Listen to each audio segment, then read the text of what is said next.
Of course, groundwater is an amazing resource for humans. It's a fresh water supply that's literally right beneath our feet. But in some cases, this groundwater resource actually flows to the surface of the land. And this is a situation here that creates something that's called an artesian well. So far, all of the aquifers we've referred to are what we would call unconfined aquifers. That means that the aquifer just is able to flow under its own pressure gradient and go into rivers or out of springs or wherever else. But sometimes we get this geometry where we have a permeable layer shown in blue here, the two blues. That would be a permeable layer of rock. And on top of it and below it, we have impermeable layers. Perhaps think of this as a sandstone in blue, and then these two oranges would be shales on either side of it. So that the only place water can flow is along this syncline, this blue U-shaped layer that is being shown here. The way that aquifer would get water in it is from the rainfall that's falling right in this area here. It would replenish this aquifer over time and over here as well.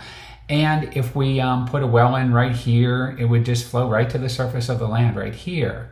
But because this entire area is under pressure, and we can think of it as if we drilled a well here that was not previously there, this water would not just flow to the surface, but it would actually flow to a height, shown a little high here, but it would flow to a height the same as the water level on either side here. So we can kind of think of it as a tube that we poked a hole in the middle of.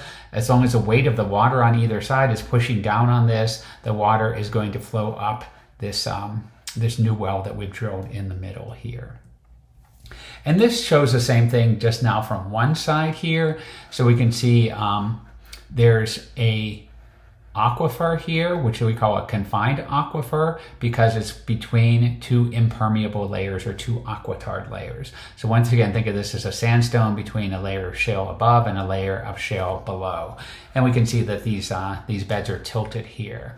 So the only place this sandstone can get recharged is when it rains up in the mountains here. The water goes in here, and this time it's not filled right up to the top of the topography here. It's filled to this level here. So if we dug a well right here, the water would come up to the blue line here. Or let's go to the zoom in area here. If we dug a well here, the water would come up to the blue line. If we dug a well over here, it would actually flow higher than what the water table would be. The water table would be the top of the blue here, but it would flow up to this level here because that's how high this closed system is filled on this side. This is the pressure surface it would flow up to. So we would still call this an artesian well, but it would just be a non-flowing artesian well. So artesian wells are great because they're getting the water higher. If they can get it above the surface of the earth, that's even better because then you don't even have to pump the well. It just naturally flows to the surface of the earth. And that's what's shown in number 2 here. So now we're down further into this valley here. We're still drilling into the same aquifer, but the water level in this well is going to rise to the pressure surface, which is this blue plane here that we can see here. And if we extended our pipe all the way up to there for some reason, it would flow right up to the top of that pipe. But if we don't, if we just extend the pipe slightly above the surface of the earth, the water is just going to come gushing out of this flowing artesian well. And these flowing artesian wells were great because people could drill a well in certain locations. This one's in Wisconsin. They wouldn't even have to pump the water or pull a bucket up from the bottom of a well. There was no energy required.